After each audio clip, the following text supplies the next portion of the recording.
Ever had to stand up to someone everyone else feared? I knew the night had gone sideways the second my mother put her hand on my sister's shoulder and said, with that careful smile she saves for moments when she wants credit for being generous, that this was not just a gift. This was a thank you for being the one who always makes the family proud. And then she handed Rachel a thick folder with a shiny key taped to the front, while my dad cleared his throat like a man introducing a governor. And the words that followed landed like a slap dressed up as a blessing, because he said she deserves this more, and everyone clapped like there was nothing about that sentence that should sting. And I sat there pretending my face did not get hot while my sister mouthed, "Oh my God," and my parents looked at each other like they had done something noble that the world would applaud. I am not stupid, and I am not dramatic for the sake of being dramatic, and I can tell when a line has been rehearsed, and that one had been polished to a shine, because they repeated it twice in slightly different ways. The way people do when they want to be quoted later, and I almost laughed because the performance was so neat, so tidy, so proud of itself. And also because I could feel that weird thin wire of anger sliding behind my ribs in a way I had felt before at school award ceremonies. And at family dinners where the compliment for me sounded like a consolation prize, and yet I smiled anyway, because I've learned that when people are this certain they are right, the most powerful thing you can do is give them room to be loud about it. They said the house is close to the water and it will be perfect for long weekends and future kids, and hosting the kind of holidays where you take a photo for a card. And my sister cried in that pretty way she cries that gets her out of parking tickets and into promotions, and my mother wiped a tear like she had just fixed something broken in the universe. And my dad fiddled with the key until Rachel stuck it onto her finger and spun it like a ring, and I pulled in a breath and told myself to play this like a slow song, because nothing good comes from jumping to the chorus.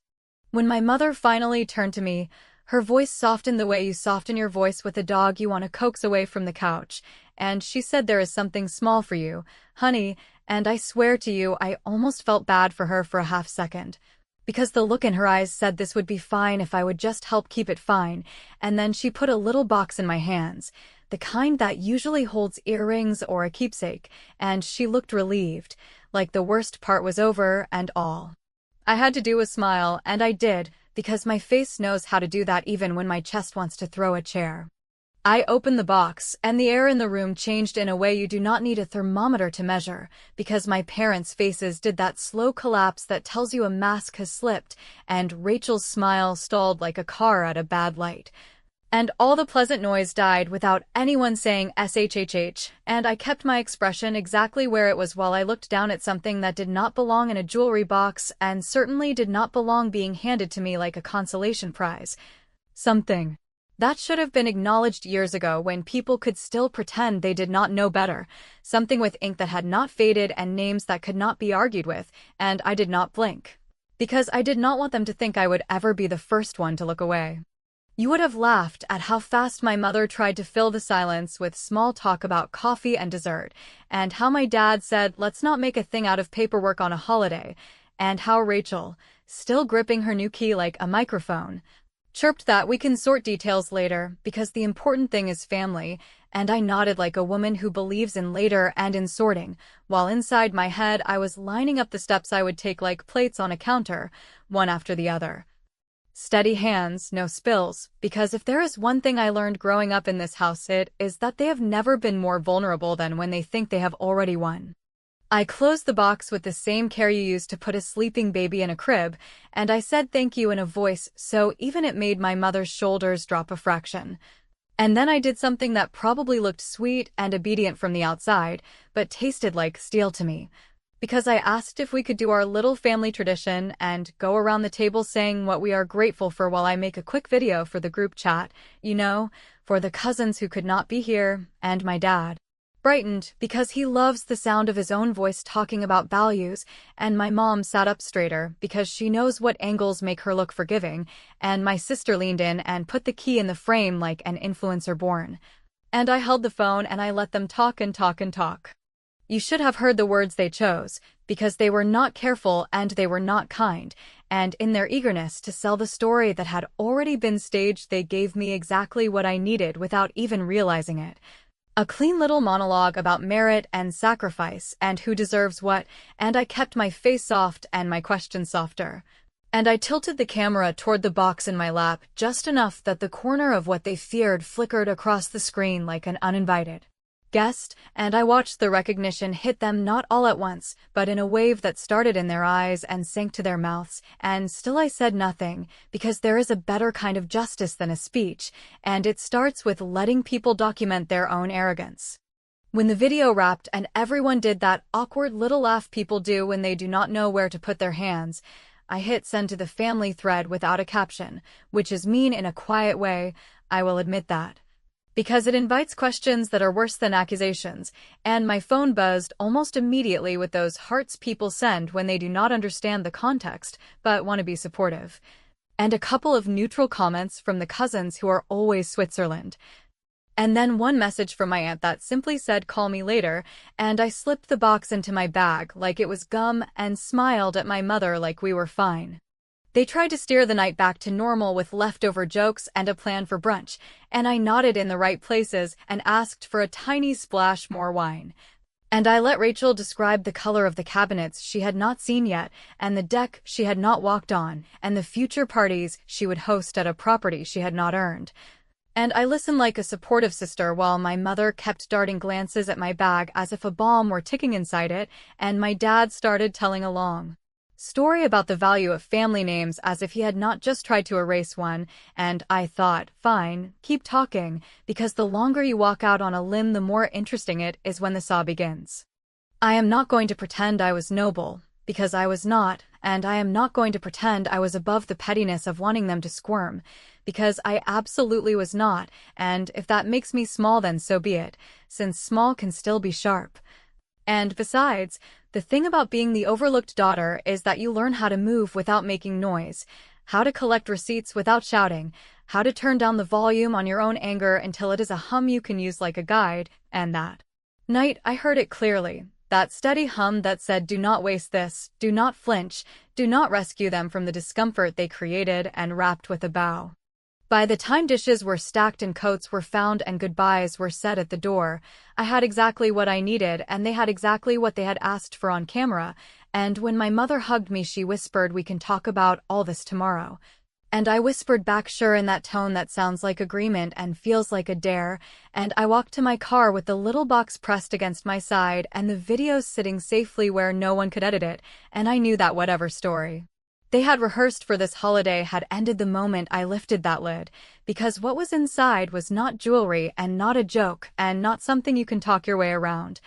And before I even turned the key I decided I would let them sleep on it and wake up to a new reality, and the first thing they would hear would not be my voice, it would be the sound of doors closing that they thought they owned.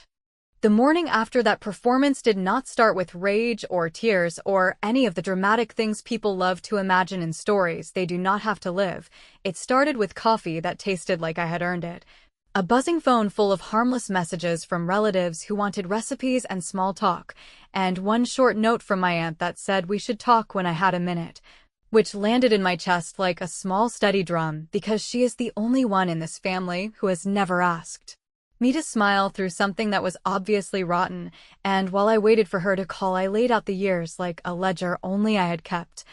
Because if you do not count what you give and what you lose in a house like mine, then other people will gladly count it for you, and they will always round down when it is your column. I remembered how the language of our family was dressed up as fairness, but operated like a rigged loyalty program where points were awarded for proximity to my parents' version of success. And because Rachel always looked the part and sounded the part and learned early how to feed my mother's need to feel brilliant and my father's need to feel respected, she cashed in those points on tuition and rent and the nicer car and the rescue when that car met a mailbox. While I was told that independence builds character when I took loans and picked up extra shifts and learned how to fix the noise in a used hatchback by watching a video and calling a friend, and at holidays when I brought a dish and a smile and a story about a small win,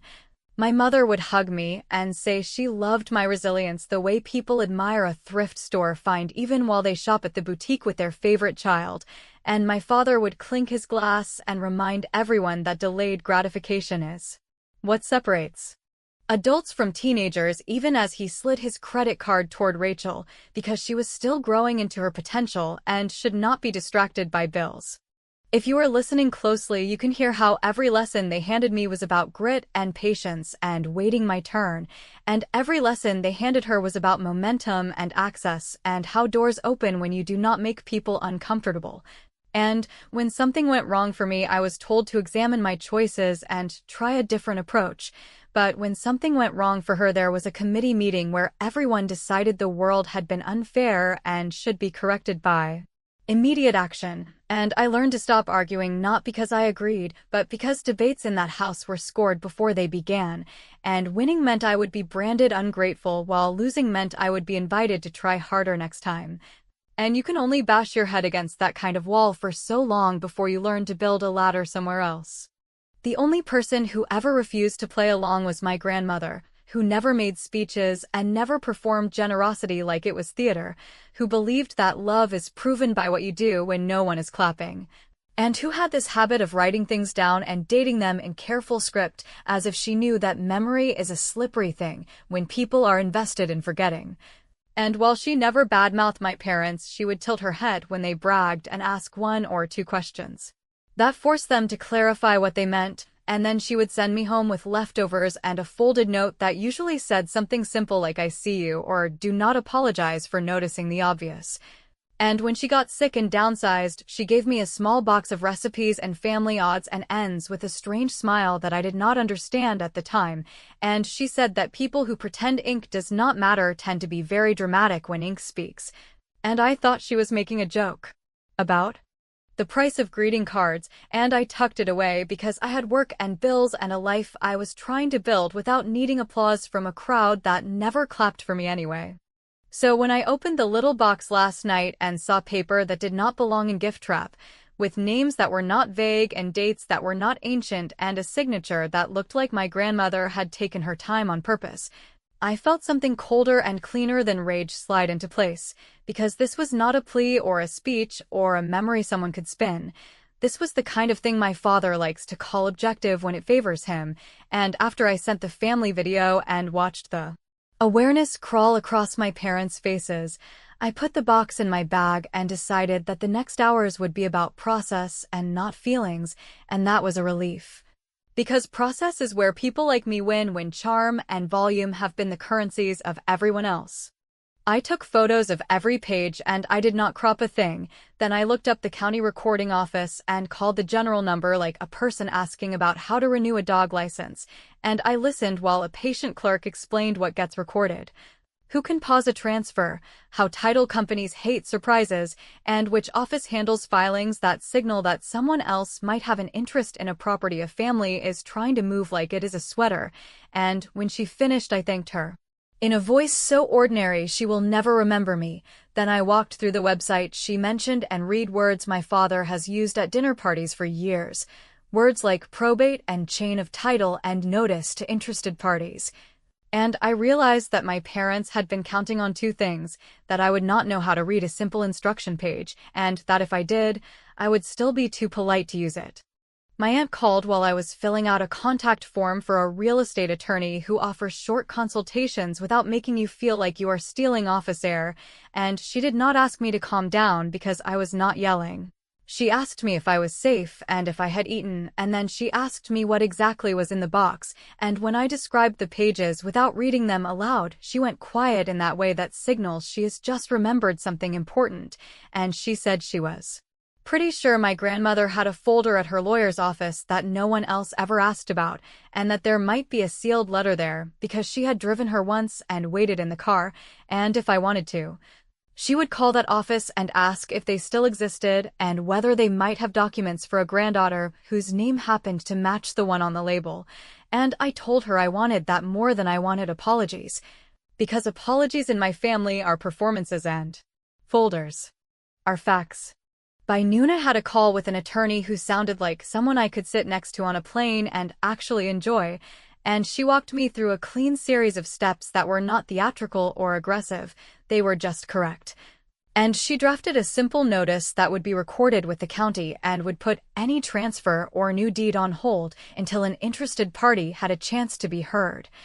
And she told me that title companies do not enjoy dealing with clouds and will step back when the weather looks uncertain, and she filed it electronically while I listened to my own breathing and thought about how many times I have been told to be reasonable, and how useful that word is when what people want is for you to surrender.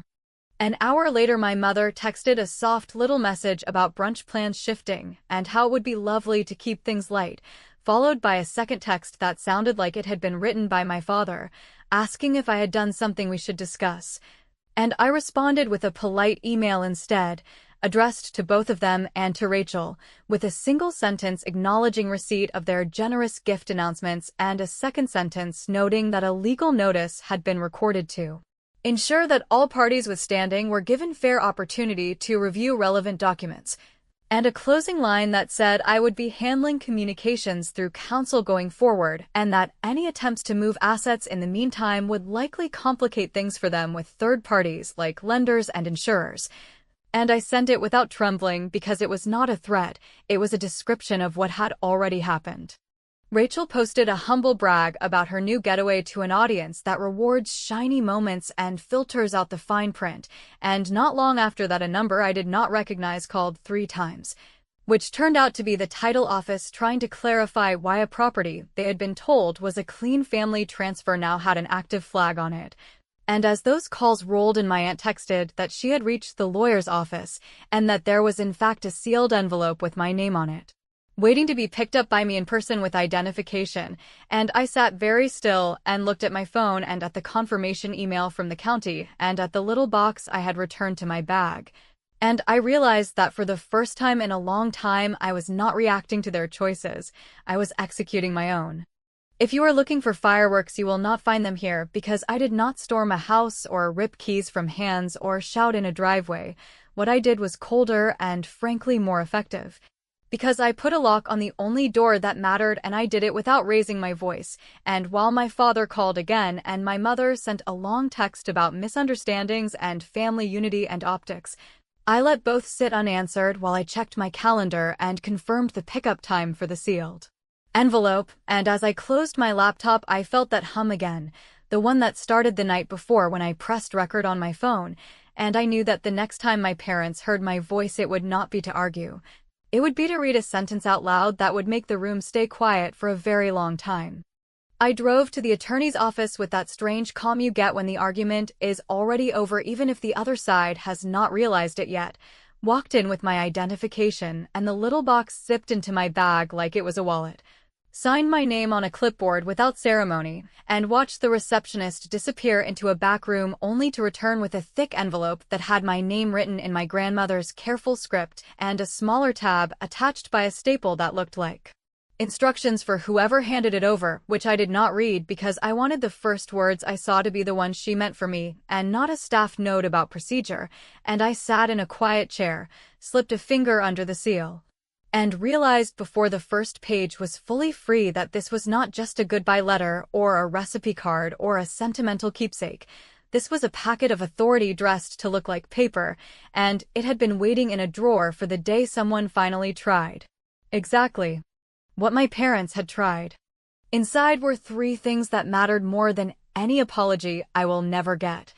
The first being a photocopy of the trust my grandmother set up years ago when she decided she was done listening to long speeches about what was fair and wanted to start writing down what was final, with a clear paragraph naming me as the beneficiary of the vacation property and naming my parents as interim trustees with the most boring but powerful instruction I have ever read, which said that within a short window after her death they were to execute and record a deed moving title to me outright and to provide me with the original keys and all associated documents without delay, together with an accounting of any expenses paid from the trust while they held it.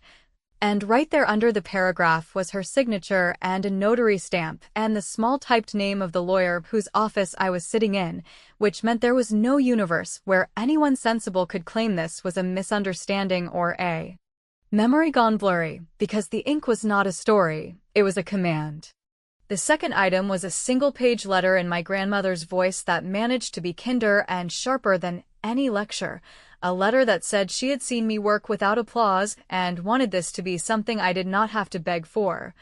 and that she loved my parents, but did not trust their judgment around fairness where their favorite child was involved, and that if they failed to do what the trust required or tried to redirect the gift, I should not argue at a table or cry in a doorway. I should simply call the office I was sitting in and allow the third clause she had added to do its job, a clause I ran my finger under twice before I read it aloud to myself, which said that in the event of noncompliance or attempted diversion, the named corporate successor trustee would automatically replace the interim trustees and take all necessary actions to secure, convey, and protect the asset for me, and that the interim trustees would be required to produce a full accounting under penalty of removal and possible surcharge, a phrase that I knew would make my father's jaw work because it is the kind of word that turns family theater into math. The third item, tucked at the back in a plastic sleeve like a spare key, was a short memo from the attorney dated a few weeks after my grandmother died, noting that a certified letter with a copy of the trust instructions and the deed template had been delivered to my parents' home and signed for by my mother, with the tracking number typed in neat rows and a scan of the signature that looks exactly like the careful way she signs birthday cards. And while I am not a person who delights in gotcha moments, I will confess that seeing that signature sitting under a line about receipt of documents meant for me landed in my chest like the end of a long cough, because it meant that what they did last night was not a mistake born of confusion. It was a choice born of confidence that I would be too polite or too underinformed to object. I took the entire packet back to the attorney who had filed my notice the day before, and as we sat in her small conference room that looked like every neutral room where important things get quietly decided, she read the pages with the expression of someone who finds satisfaction in crisp instructions, and she told me that the clause my grandmother added was very clean, that the naming of a corporate successor trustee gave us a lever that did not require a fight in a kitchen, and that she was prepared to trigger it by sending a formal notice of breach and removal to my parents as interim trustees, to the title company that had been working on my sister's celebratory paperwork, and to the county recorder so that anyone trying to move the title would see a bright, unfriendly flag, which she did in real time while I listened to the slight sound her keyboard made and thought about how many times I have been told to let things go because it is better to be the bigger person, and how no one ever tells the people who cut corners to be bigger people when it costs them something. Before she hit send, she asked me if I wanted any personal language included or if I preferred to let the document speak, and I told her that after last night I did not plan to offer commentary because commentary is oxygen to people who traffic and rewrite, and she smiled a little and said that was wise, and then the notices went out with the cool efficiency of a well-tuned machine. And within minutes my phone lit with 3 new names, one from my mother, one from my father, and one from a number that turned out to be the title agent who sounded tight around the edges as she explained that they had been told to halt all work pending resolution, which I acknowledged by giving her the contact information for the corporate trustee named in the document now sitting between us, a trustee who had already accepted appointment by email with language that would have made my grandmother proud. Because it did not apologize for taking the wheel, it simply said we are now in charge because that is what the document says. My aunt met me for a late lunch and listened while I summarized without dramatics, and because she is a woman who prefers action to sympathy, she asked what I wanted to do about the social post that had sprouted congratulations like weeds in an hour. And although I do not enjoy public scenes, I also do not enjoy watching my name get scrubbed from a story that belongs to me. So I opened the app, saw my sister's caption about deserving good things and making her own luck, and added a single comment in a calm tone that said a legal notice had been recorded and that a successor trustee was now handling title to ensure that our grandmother's instructions were honored. And while that may sound petty from the outside to people who hate conflict, it was less about embarrassment than about drawing a clean line where my parents have spent years smudging everything, and it worked, because within minutes the caption changed to something vaguer, the comments froze, and the phone calls began again, with a new pitch that sounded like concern for family unity and a request to take this offline. I answered once and only once, and I told my parents that I would not be meeting them at their dining table or in a corner booth or in the driveway, because the place where this would be read aloud would be a room with file folders and a paralegal who takes notes. and that they were welcome to bring Rachel and any lawyer who likes to say the word optics, and that we would schedule it for the soonest slot available because every day this drags out adds fees they will not enjoy, and my father raised his voice in that way that suggests he believes volume outruns paper, while my mother tried a softer angle about holiday stress and misunderstandings. And I did not match either, because I have finally understood that there is nothing to debate when a document says what it says. There is only compliance or consequence, and since they taught me for decades to live with consequences, I assumed they knew how. That night, after the meeting time was confirmed for 2 days from now and the corporate trustee had sent a bland agenda that made my heart unclench because it treated me like the person the instructions said I was, I forwarded the packet to a cloud folder and copied the link to a message thread with the extended family that had admired my little gratitude video. And I wrote a short note that said there had been a misunderstanding about the house and that the matter was now in the hands of the trustee my grandmother named, and I added, not because I needed a jury but because it felt honest, that I would prefer no one take sides on social media because I wanted this resolved correctly and not noisily. And I went to sleep with my phone on Do Not Disturb and that small box under my bed like a relic, knowing that the next time we were all in a room my parents would hear my grandmother's voice before mine, and that when the attorney reached the clause about removal and accounting, I would look at Rachel and let her do whatever she does when the room stops clapping, because my revenge for this episode was not a scene, it was a switch, and it had already been flipped. The meeting did not feel like a showdown or a finale or any of those words people reach for when they want drama to justify bad behavior. It felt like walking into a room where the furniture had already been measured and the movers were simply doing what the paperwork said, and because I had decided I would not spend another minute giving speeches to people who confuse volume with truth. I brought the envelope, the little box, my identification, and my aunt, who sat quietly with a notebook like an observer at a school board meeting, while the corporate trustee's representative, a woman who speaks in tidy paragraphs, opened a folder and said that the purpose of the meeting was limited to removal of interim trustees, confirmation of successor appointment, instruction to the recorder, and a preliminary request for accounting, which is the grown-up way of saying the keys you tried to hand to the wrong person will be handed to the right one, and there will be receipts. My parents arrived together with that brittle unity they perform when they smell consequences, and Rachel slid in after them with her chin lifted the way people do when they think posture can cancel paper. And my father started with a short speech about family intentions and optics that might have worked on a realtor, but died on contact with the first page of the trust, because the representative read the paragraph naming me beneficiary in a flat voice that made it sound like weather, then read the clause about timely conveyance, then placed a photocopy of the certified mail receipt on the table like a coaster, and asked my mother to confirm the signature, which she did with a nod so small it would not have been visible to anyone invested in pretending. And then the representative said the single sentence that drained the room of negotiation, which was that the interim trustees were removed for noncompliance effective immediately, and that the successor had already accepted appointment, which meant title work toward any other recipient was void, and any further attempt to move assets contrary to instructions would be treated as a knowing breach. There was a brief scramble for an argument, and it came in the form of Rachel saying that Grandma would have wanted harmony, and that the house would be better used if it served the family as a whole under her coordination. And I let the representative handle it because my grandmother had already handled it on paper, and what came next was not anger or a lecture. It was a line from the trust about specific intent, followed by a printed email from the title agent confirming they had been instructed by my father to expedite a transfer to Rachel within the holiday week to avoid tax confusion, a phrase that made the representative's eyebrows move 1 millimeter. And then she folded her hands and said we would move to the accounting request and the surrender of all keys and documents to the beneficiary,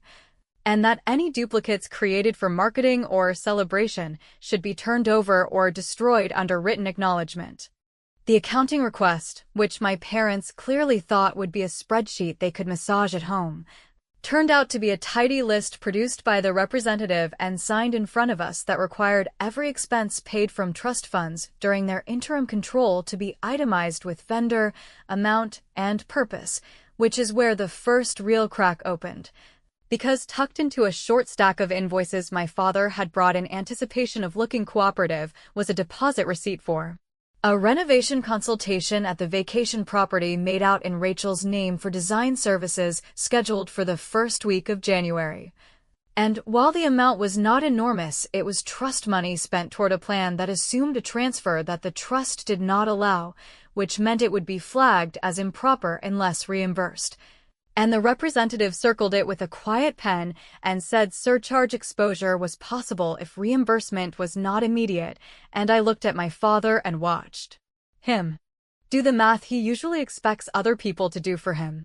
Because this was not about humiliation for sport, I kept my voice measured and my comments short, but I did ask that the representative add 2 exhibits to the file, the first being the family gratitude video that captured, in my parents' own words,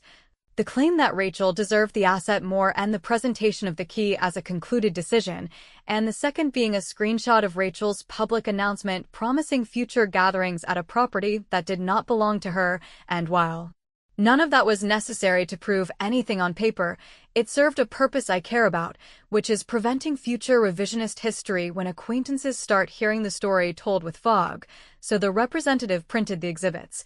stapled them neatly, and slid a copy into a folder with my name on the tab, which felt less like revenge and more like pest control. The representative then produced a standard resignation form for interim trustees, explained that signing did not concede wrongdoing, only acknowledged removal under the successor clause, and placed 2 pens on the table without commentary. And there was a long pause in which my mother examined the air and my father looked for a window to jump through that did not exist, and then they signed, because the alternative was a petition to compel, which would have opened the door to court filings that he knows from his own work do not tend to reward people who look like they are playing cute with instructions, and after the signatures dried the representative dialed the title company on speaker, informed them that the successor trustee had taken control, and instructed them to cancel all work streams directed by the former interim trustees, and the agent, who sounded like someone choosing between 2 headaches, confirmed and thanked us for clarity. When we reached the part about keys and access, the representative handed me a small envelope with a temporary access code and a pair of fresh keys cut by the property manager that the corporate trustee had hired the night before after our emails. Explained that the locks had been rekeyed that morning as a routine protective measure, and advised my parents and Rachel that any attempt to enter without written permission could be construed as interference with trust administration, which was the cleanest sentence I have ever heard delivered without heat. And I will not pretend I did not feel a quiet thunder in my chest when I slipped those keys into my pocket while my sister stared at her hand like she could not convince it to let go of the prop key she had posted with. Because for once the power did not come from being liked, it came from being right. There was still one more turn of the screw, and it was not a scream or a slam, it was a simple ask I had cleared with the representative before we began, which was that the successor trustee issue a brief letter to our extended family. Not a press release and not a gloat, just a factual confirmation that the trust had been administered according to the settler's instructions, and that I had accepted title, not because I need applause or allies, but because secrecy has been the oxygen for every slight I have swallowed, and when the representative agreed and said the letter would go out within 24 hours to the addresses on file, my mother made a soft sound like a piano bench moving. And my father said this was unnecessary and punitive and would cause embarrassment, and I said, without raising my voice, that embarrassment is what happens when private bets are placed against written instructions and then dragged into daylight.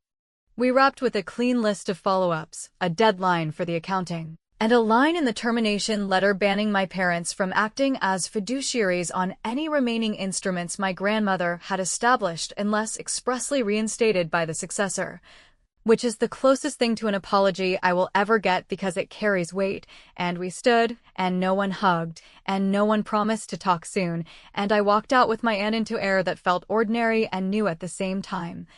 And I told her I would not do a victory lap, because I have one more move to make that is not about legal wins or public letters, it is about correcting a story that has run on the wrong narrative for years. And I will make it at the only table that still matters to them, which is the one where people they want to impress pull up chairs and listen. And when she asked what that meant exactly, I said she would see it in a few days when invitations go out from a house that was never theirs to give. I did not plan a party with balloons and speeches and a playlist that pretends none of this happened. I planned a dedication that told the truth without shouting. And I did it with the same quiet precision I used when I filed the notice and when I let the clause flip the switch, so the invitations that went out were not glossy or sentimental. They were plain notes from the corporate trustee's account with my name beneath in simple text, inviting the family and a few people my parents are always trying to impress to a short gathering at the house where we would formally acknowledge my grandmother's instructions, introduce a small fund in her name for young people in our town who do not have a safety net, and thank those who had honored the process. And I sent a separate message to my parents and to Rachel that was not dramatic or cruel. It was just specific, saying that attendance would include a reading of the paragraph they had ignored and a brief acknowledgement of the removal and reimbursement so that the narrative could be closed cleanly. And that if they wanted their names included in the thank you segment, the trustee would need their signed acknowledgement and proof of repayment for the consultation fee and any other trust expenses that had been used toward a plan that the trust did not permit. And because I am done rescuing them from the discomfort they create, I gave them a reasonable deadline and said that after that date the program would be printed without them. They did exactly what I expected people who live on optics to do, which was to argue that public acknowledgement of paperwork was unnecessary and would embarrass the family in front of people who gossip. And I answered once in a tone you would use with a vendor who did not read the contract, explaining that this was not about shame, it was about accuracy. And that after years of being the daughter who was told to be patient and grateful while the rules bent around someone else's convenience, I was finished with the version of family that depends on fog, and if they wanted to be present when my grandmother's name was placed where it belonged they were welcome, and if they wanted to sit this one out, the letter would still go to the extended list, and the fund would still be created, and the house would still be mine because the woman they like to call sentimental when it suits them had written something stronger than sentiment. The deadline came, and they did what always happens when consequence is no longer theoretical. They complied, not with a warm apology or a tearful confession, but with a firm email from a lawyer who knows how to sound gracious, while sending proof of a wire and a scan statement that said they acknowledged removal and wished the successor trustee well. And while Rachel did not sign anything because there was nothing to sign, she sent a short note about wanting to support the fund and asking if there was a way for her to contribute volunteer hours or design contacts, which landed in that part of me that still wants to believe people can learn even after they have enjoyed the benefits of not learning for a very long time. And I told her that the fund would be run by the community center my grandmother loved and that they would decide what help they needed, and that she could call them directly and use my name if it smoothed anything, and I kept my own boundaries intact by not offering her a new role in the story that did not belong to her. On the day of the dedication, I did not stand on a staircase and make a speech. I greeted people at the door the way grown women greet people who know the real version of events. I thanked the trustee's representative for being the adult in a room where adults had been scarce, and I introduced the director of the community center my grandmother used to visit with canned goods she bought on sale and stories she did not need to tell twice. And when everyone had a seat and the small microphone worked without fuss, the representative read the paragraph that named me and the clause that installed the successor when the interim trustees failed, and then read one sentence about removal that was so clean it left no place for anyone to cling to a different angle. And people nodded and shifted, and then the director spoke for a minute about the scholarship fund that would help pay testing fees and application costs for students who do not have a family credit card to lean on, and how the first round would be funded by the reimbursement and a modest contribution I added because I wanted the night to be about forward motion, not just correction. I did not play the gratitude video on a screen like a petty person making a point, but I did hold the little box in my hand and told the guests who mattered that my grandmother had left me not just a set of instructions, but a way to step out of the role I had been stuck in.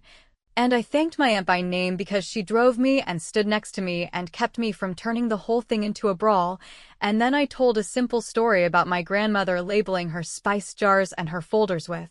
the same careful handwriting because she believed things fall apart when people stop writing down what matters. And I stopped there because this was not a church and I was not trying to deliver a homily. I was trying to close a door gently and make sure it latched. My parents stood at the back with expressions they probably practiced in a mirror, something that looked like support and also looked like they would prefer to be anywhere else, and when the trustee thanked them for their cooperation and noted their reimbursement, there was a light round of polite clapping that was not mean but also not reverent, and in that moment I did not feel mean triumph or ugly satisfaction. I felt the ground under my feet in a way I have never felt it in their presence. And I realized that what I had wanted since I was a kid sitting through award ceremonies was not a louder applause or a shinier certificate. It was a room where the truth did not need armor. After the formalities, I walked to my mother and handed her the little box, not as a trophy or a taunt, but as a returned item that had done its job. And I said that I would be changing the first weekend of every month into a standing open house for cousins and old friends and anyone who remembered my grandmother for the right reasons.